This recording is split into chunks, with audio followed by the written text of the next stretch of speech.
Hello. I'm once again on this camera that is, one, terrible audio quality, two, I think it literally looks so bad. Like, why do I look like I blend into my wall? I don't know. The Oscars are on Sunday. I don't know when I'm posting this, if I'm posting this on Friday or Saturday. It's probably going to be Saturday, but regardless, the Oscars are in a couple of days. And I watched almost, of the Best Picture nominees, and I wanted to give y'all my ranking, and I want to put them in, like, the tier list,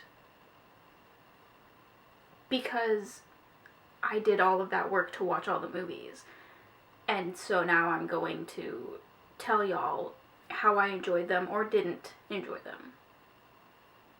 And a disclaimer before we even get into this, I didn't watch Maestro. I don't care to.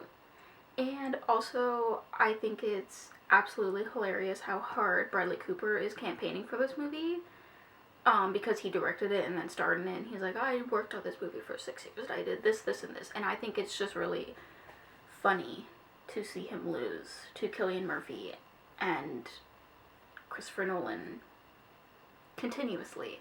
I think it's very funny. So yeah, I didn't watch Maestro, but I watched everything else.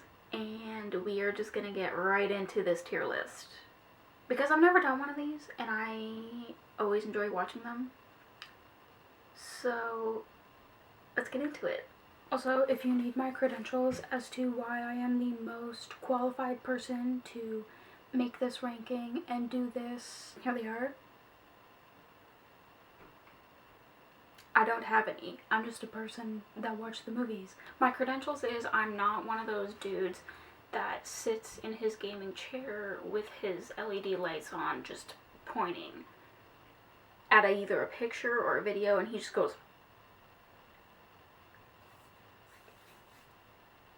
that's my credential, okay? I think that is fair, that I'm not one of those dude bros. I can't believe those kinds of guys, they will literally be like, ew, like, the CGI effects in this movie was so bad, like, everything was so bad, but I'm like, dude, you literally sit in your chair, and you point at nothing, and you go, you need to shut up immediately. Okay. There are 10 Best Picture nominees this year. In alphabetical order, we have Anatomy of a Fall, American Fiction, Barbie, Killers of the Flower Moon, Maestro, Oppenheimer, Past Lives, Poor Things, The Holdovers, and The Zone of Interest. Very wide net cast. I'm not really sure how small I need to be to do this. Now, if y'all follow me on Letterboxd, I actually already have my list of my ranking, so you would already know my ranking before watching this video. But if you don't follow me on Letterboxd, which I think you should, it'll be down below in the description box. Okay? Okay. So, we are going to go, by we I mean me. I am going to go from my least favorite to my favorite, because I think that's just more fun that way. I am also only going to do the tiers from S to D, because I feel like I don't need a movie in F. Honestly, all of these movies are okay and good and great, even in their own right. None of them need to go in F. However, that being said, Maestro is going straight into D. Maestro right into D, because I didn't watch it, and I don't plan on it. Sorry, Bradley Cooper. Sorry. Now, here's the thing. My second least favorite movie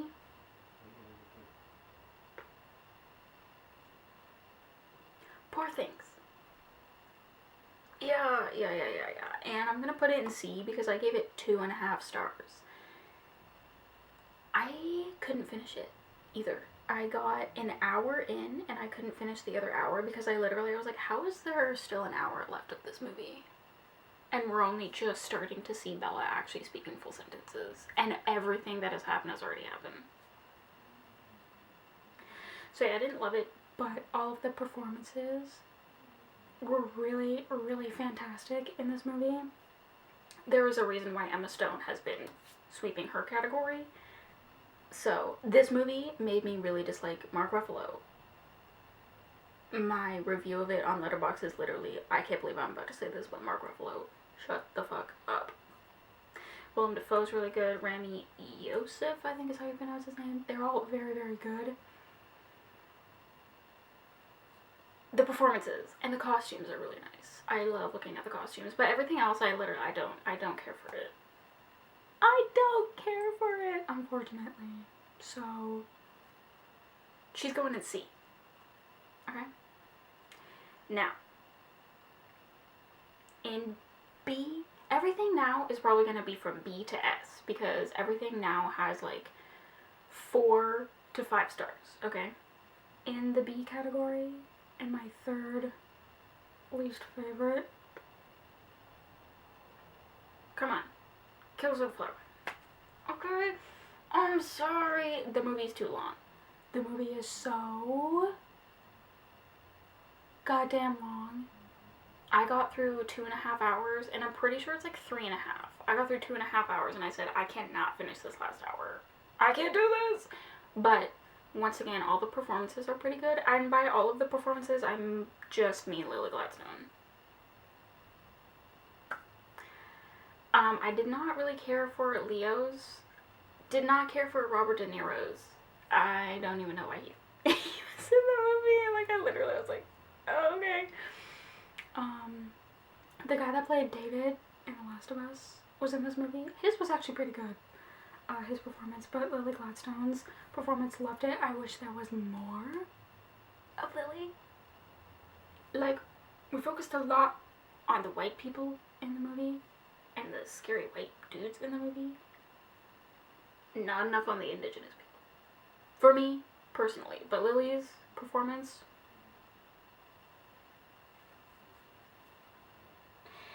and they will be getting that Oscar. Lily Gladstone, you will be getting that Oscar. Now, I'm gonna get yelled at again. Okay,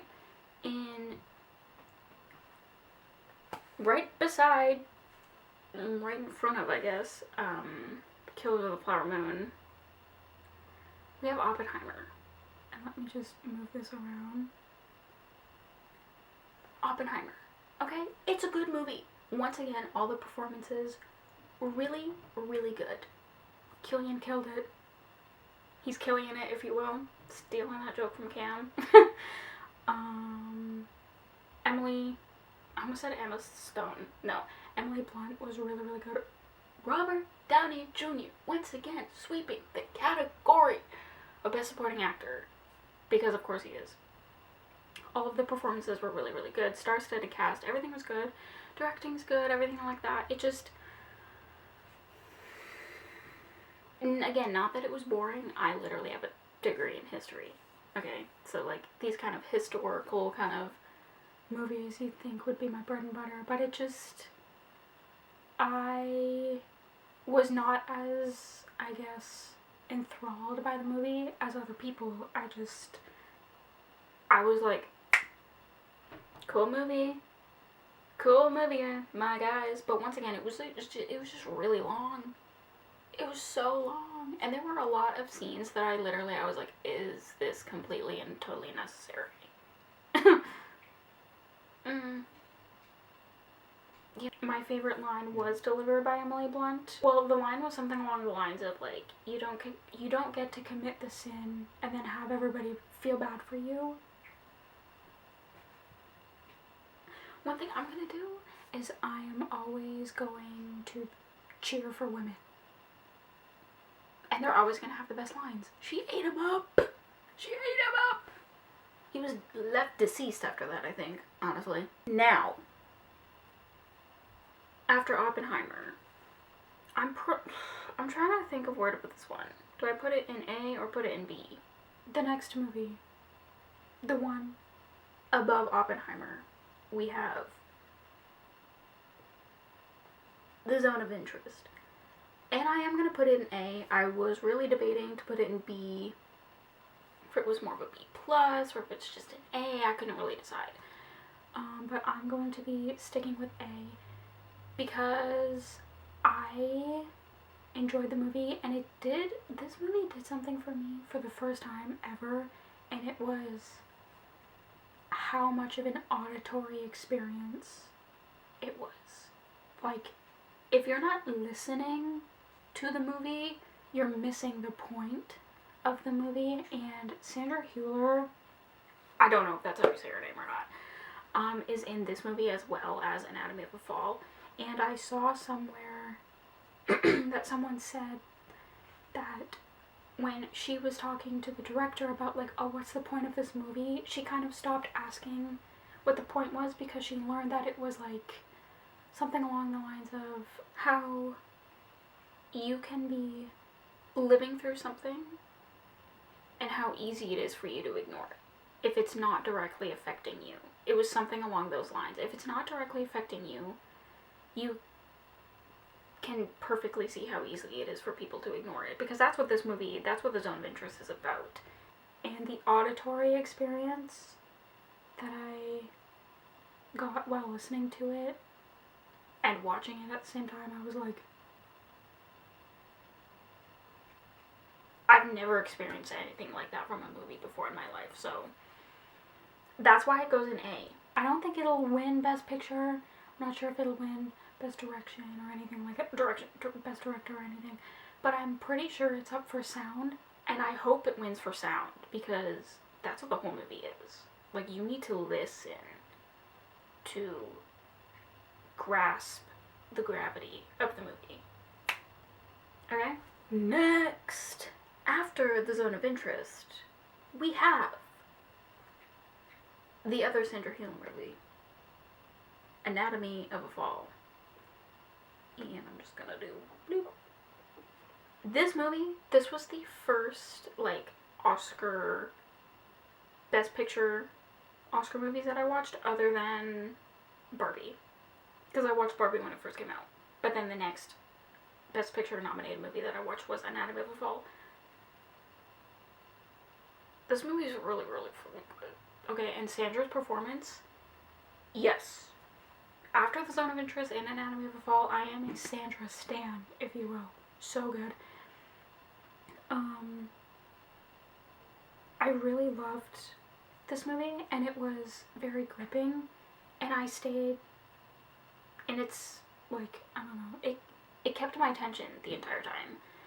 And once again, seeing a strong woman go up against a man, it's gonna get me every time. It's gonna get me every time. And if you see all of those interviews with all the actors for the Oscars and stuff like that, and they're asked, like, who was your favorite actor in any of the movies that are Oscar nominated, all of them are saying the dog from Anatomy of a Fall, sorry. They're correct. Because how did the dog do that? How did it do that? Hey, Anatomy of a Fall dog, how'd you do that? Very impressive.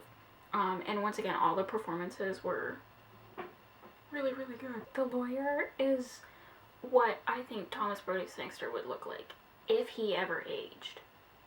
If he ever had gray hair. And you know what? He was hot. Okay? I don't know what you want from me. I'm just a woman. Now, the last four. Okay? And I'm debating where to put these 4 movies. Honestly, these next 4 movies all have 5 stars for me, because I love giving movies 5 stars. It's what they deserve, okay? So, in the number 4 spot, we have Past Lives. This movie made me cry. Like, I think most people who watch this movie made me cry. And if it didn't make you cry, girl, I don't know where you need to be, but you need to start crying more. Beautiful movie. Absolutely loved it. Oh, there's just something so heart-wrenching of just what could have been. And when he's like, oh, I wish I didn't like your husband as much. The gasp. I was like, no, you were not supposed to do that. You're not supposed to do that. And I also thought it was, like, very funny when they were at the bar and it was her her long-lost friend and her husband. And her long-lost friend were just, like, talking, and the husband's sitting there, like he's just letting them, because he was like, well, yeah, oh, and when he was like, you're someone who leaves, but not to him, as in the husband, like she wouldn't leave her husband. There were so many heart-wrenching moments in this movie where I was like, why was this made? Oh, it breaks my heart. And knowing this is Pedro Pascal's favorite, because this is the only one that he keeps posting about. When am I going to have my past lives moment with Pedro Pascal? That's the real question. Now we're in our top 3. And by our, I mean mine. In the number 3 spot, I have American Fiction. Honestly, I was shocked at how much I love this movie. Not because I was like, oh, I'm not gonna like this movie, but I had absolutely no idea what it was about. When I watched it, I literally was like, well, okay. I don't know, it's one of the movies that hasn't been continuously nominated through all of the award show season. It's one of the ones that I haven't seen a lot in the award show season. And so when it got nominated for Best Picture, I was like, okay. But I loved it. Oh my god, it actually had everything. Literally everything. It had a death. It had a marriage. It had breakups. It had, relationships starting and relationships breaking up. It had parental issues, mommy issues, daddy issues. It had a gay brother, a strung out older sister, not strung out, very stressed, and the middle kid, who kept being compared to his father. What do you think I am? I'm the middle kid that is always compared to his father. Her. I'm a girl, but, you know. Yeah, it had everything. I didn't cry when I watched it. There were times where I could have, but I didn't. And I liked that. I liked that I didn't have to cry. Because you know what? Not every movie needs to make you cry for you to like it. But anyways, yeah, I really liked it. And if you are someone who you were like, I have no goddamn idea what American Fiction is about, I would recommend that you watch it. Because it's genuinely very good. And I cannot believe that this is the director's directorial debut. We only have 2 movies left. Barbie and The Holdovers. Are we surprised? You shouldn't be. You absolutely should not be that Barbie and The Holdovers are my top 2. But you might be surprised at what one will actually be number 1. Okay? So in the number 2 spot,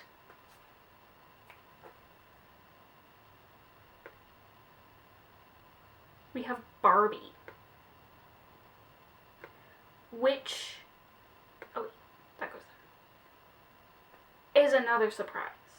Because in the number 1 spot, we do in fact have The Holdovers. Let's talk about it. I love Barbie. I've watched Barbie I think 3 times. However, The Holdovers I have watched, I'm pretty sure 6. When I watched The Holdovers for the first time, oh my god! Paul Giamatti, I don't care what I have to do, I'm getting you that Oscar. Cillian Murphy, forfeit, please. I need Paul Giamatti to get that Oscar. I know he won't, but I need him to get it. And once again, every performance in this movie, in The Holdovers, was fantastic. Fantastic! Okay. And it's comforting. All of the music is good. The costumes are good. The sets are good. Where it is set is good. The scene where he picks up the medication and he's like, Bruno? And they take the same medication. You get out of my goddamn face. Get out of my face. You don't get it. You don't get it. But that's not to say that the performances and everything else in Barbie isn't good either. Barbie is literally, if anything, the holdovers in Barbie are tied for me in the sense of like everything just being so above and beyond. Costumes, sets, acting, performances. That's the same thing. The cast just being perfect. Everything. The direction and whatever. So upset that I am upset that Greta didn't get a Best Director nomination, but I'm also upset that Greta Lee didn't get a nomination for lead actress in a movie. There's a lot of things to be upset about this Oscars, but there's also a lot of things to be happy about and celebrate. So, like, the things that are upsetting should not overshadow the things that are really, really good. You know what I mean? But anyways, this is my ranking. This is my tier. Holdovers number 1, Barbie number 2, American Fiction number 3, Past Lives at 4, Anatomy of the Fall at 5. So that's the top 5. Zone of Interest at 6, Oppenheimer at 7, Killers of the Flower Moon at 8, Poor Things at 9, and Maestro at 10. Like I said, I don't really have real credentials as to why this ranking is the way that it is. I just like what I like. And for me personally also, the movie has to be rewatchable, the film has to be rewatchable. If I watch a movie and I don't immediately think like, oh, I could rewatch that and have a good time, it's not a good movie. If that's a strong opinion, sorry. But yeah, that's the tier, and that's the ranking. So, once again, considering the Oscars is in either a couple days or a day, depending on when I post this, I hope you guys enjoyed watching me tier these movies, because once again, I watched all of them, so I wasn't going to let that watch time go to waste, you know? It was obviously going to be tiered somehow. And if you guys would like to, you should follow me on Letterboxd, because it's a fun time over there. It's probably one of my favorite apps. I check it religiously. I'm always on there. So, and liking reviews and seeing what my friends are watching and seeing what they're rewatching and everything like that. So, Letterboxd is very fun, and if you don't have Letterboxd, you should get one. You don't need to be pretentious or film bro or anything like that to have one, obviously. It's all fun. Yeah, that is gonna be it. Let me know which one of these 10 movies is your favorite, or if you have watched them all, what your ranking of all the movies is. Don't tell me to watch Maestro, because I'm not going to. I won't. I refuse, actually. But anyways, because enjoyed this video, and I'll see you when I see you.